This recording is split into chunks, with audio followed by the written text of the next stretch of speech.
अस्सलाम वालेकुम to all. उम्मीद करता हूँ आप सब खैर आफियत के साथ होंगे। दोस्तों, जैसे हम जानते हैं कि हमारे इस दफ़ा टॉपिक जो है उसका नाम है टेक्निकल रिपोर्ट राइटिंग। इस नोट्स की कर्टेसी है डॉक्टर नुसरत ज़हरा से, जिनसे मैंने ये नोट्स लिए हैं। I am very thankful to doctor Nusrat Zahra. इस टॉपिक के अंदर हम कौन से चीज़ों को कवर करेंगे? Academic and technical writing, academic writing an example, feature of academic writing, characteristics of effective academic writing and qualities of good academic writing। ये पॉइंट्स को हम जिक्र करेंगे। सबसे पहले हम कंट्रास्ट लेते हैं technical writing versus academic writing. Technical writing are written form of technical communication use in the variety of technical field. Just like एक स्टूडेंट जब अपनी लैब्स परफॉर्म करता है तो एक लैब मैनुअल होता है, सॉफ्टवेयर की इंस्टॉलेशन गाइड होती है कि इसको आप किस तरीके से इंस्टॉल करेंगे।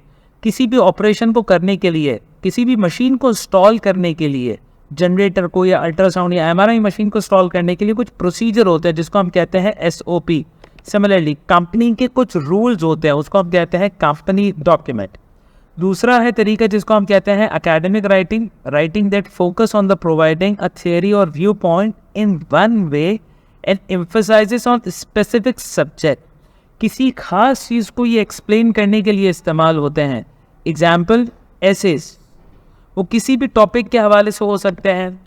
Research paper, technical research papers, research proposals. Research proposals बहुत इंपॉर्टेंट होते हैं, यानी अगर आपको किसी भी ग्रांट के अंदर पार्टिसिपेट करना है तो उसके लिए आपको प्रपोजल लिखना होता है, और ये प्रपोजल एकेडमिक राइटिंग के अंदर आता है। Similarly other document for scholars publication, जैसे पब्लिकेशन का काम होता है। What is technical writing? इसकी डेफिनेशन हम देखते हैं। Technical writing conveys specific information about a technical subject. किसी सब्जेक्ट की टेक्निकल इंफॉर्मेशन देगी अपने ऑडियंस को, और वो ऑडियंस भी खास होंगे। The word and the graphics of the technical writings are meant to for practical. आपने देखा होगा कि लैब मैनुअल्स जो हैं उसके अंदर प्रैक्टिकली पिक्चर्स भी अटैच होती हैं, जिसके अंदर लिखा हुआ होता है कि इस स्टेप के बाद ये स्टेप होगा, और वो कम्युनिकेशन होती है अपने ऑडियंस को जो कि स्पेसिफिक टू द टास्क होता है। टेक्निकल रिपोर्ट राइटिंग्स की एग्जाम्पल्स, एनुअल रिपोर्ट्स, एक कंपनी यूजुअली एक साल के एंड के अंदर अपनी रिपोर्ट्स देती है। Books, technical books. Computer hardware guides, किसको हम इंस्टॉल कैसे करेंगे। मैगजीन, जैसे दुनिया की बहुत पॉपुलर मैगजीन है टाइम्स मैगजीन।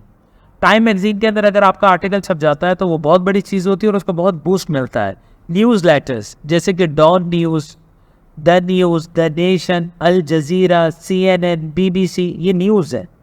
ऑर्गेनाइजेशनल मैनुअल, जैसे कोई भी आप ऑर्गेनाइजेशन के अंदर काम करते हैं तो वो किस तरीके से ऑपरेट करेगा, उसके अंदर हायर की अप्रोच क्या होगी। Software guides and technical reports, किसी भी चीज़ का, किसी भी इक्विपमेंट का एक टेक्निकल डॉक्यूमेंट होता है। This topic is very important, the characteristic of effective technical writing, जिसके अंदर हम 4 C's का कॉन्सेप्ट पढ़ेंगे।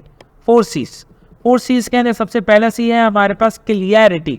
जो भी आप कहें वो इजीली अंडरस्टूड हो, पार्टीज को, आपकी ऑडियंस को इजीली समझ में आ जाए, वो कंफ्यूज ना हो। Comprehensive, all the necessary information is present. ऐसा ना हो कि कोई चीज़ डार्क हो, यानी जो चीज़ आपने बताई नहीं है या कोई चीज़ हिडन है, तो उसका मतलब ये इफेक्टिव कम्युनिकेशन नहीं होगी, क्योंकि ये कॉम्प्रिहेंसिव डॉक्यूमेंट नहीं था, इसमें बहुत सारी चीज़ें वेग थी या छुपी हुई थी। सिमिलरली कंसाइज, आप अपनी बात को लेके बहुत ज़्यादा क्लियर हो और उसमें कोई वेगनेस ना हो, कोई कन्फ्यूजन ना हो। सिमिलरली करेक्टनेस, आपका जो डॉक्यूमेंट है वो ठीक से ग्रामेटिकली करेक्ट हो, उसके अंदर पंचुएशन ठीक तरीके से इस्तेमाल हुई भी हो। ये है 4 C's फॉर इफेक्टिव कम्युनिकेशन। जैसे हमने क्लास के अंदर एक एक्सरसाइज की थी कि एक इक्विपमेंट था, उस इक्विपमेंट को हमने डेमो करवाया स्कोप का, और उस स्कोप के इस डेमो के बाद हमने स्टूडेंट से कहा कि अल्टीमेटली इन 4 C's को देख के इसकी सेल पिच रेडी करें। Where to find the material to write the report, हमें रिपोर्ट लिखने का मटीरियल कहाँ से मिलेगा? सिंपल है, document related to the project. इस प्रोजेक्ट पे किन लोगों ने ऑलरेडी काम किया है, गूगल से निकाल सकते हैं, Yahoo, Bing etcetera. Research journal से आप अपनी इन्फॉर्मेशन निकाल सकते हैं कि कौन से पेपर इस चीज़ पे ऑलरेडी पब्लिश्ड हैं।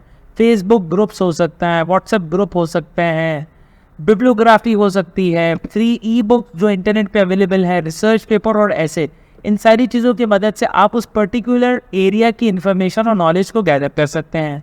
Basic technical overviews, professionalism and ethics in reporting, knowing your audience. हमें पता हो कि अल्टीमेटली हम जिन लोगों को मुखातिब कर रहे हैं वो ऑडियंस किस लेवल की है, स्कूल, कॉलेज और यूनिवर्सिटी। आउटलाइन राइटिंग, जो भी आप कहना चाहते हो उसकी एक पेज पे आउटलाइन हो कि हम ये पॉइंट्स उसमें कवर करेंगे। रिपोर्ट राइटिंग, यानी अल्टीमेटली आउटलाइन के बाद उस चीज़ को जब हम एड्रेस करें तो वो बहुत रिजिड स्ट्रक्चर के अंदर हो, यानी कंसाइजली जो हमने 4 C's ऊपर पढ़े थे उसकी बिना पे वो चीज़ लिखी हुई हो।